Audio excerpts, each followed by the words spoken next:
Yes.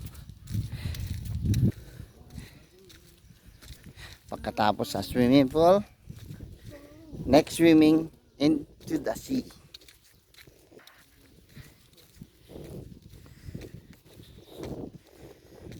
Whew, sarap.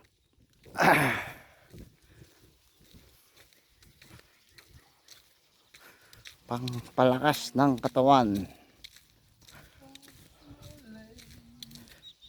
Sabi nga nila, pag marami kang kinain, iligo mo sa ilog o sa dagat o sa swimming pool para madaling matunaw. Ayan, ginawa ko nga naman.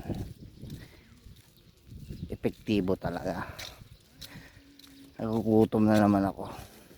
Mamaya kain kami doon sa buffet. Okay, sarap.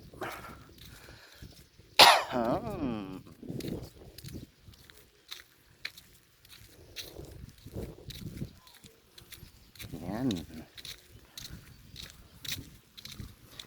Pinasimento na pala to para dadaanan ko raw. Actually dati pala to buhanginan. Maraming natitinik.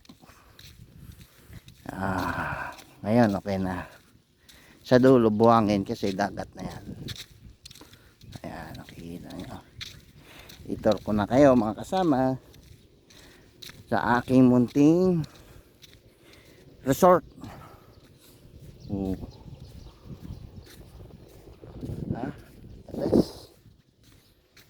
Ang tawid nga pala niyan, Taiwan na. Doon sa binakasyonan ng karamihan, yan, Taiwan ang tawid niyan mga kasama.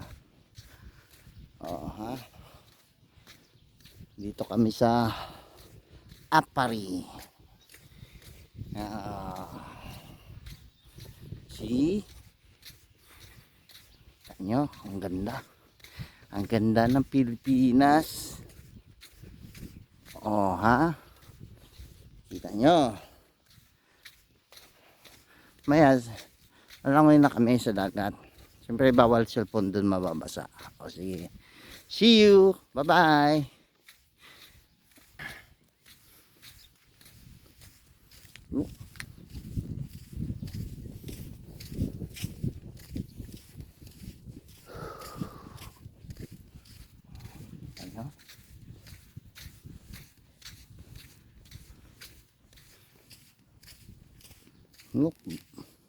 Barko.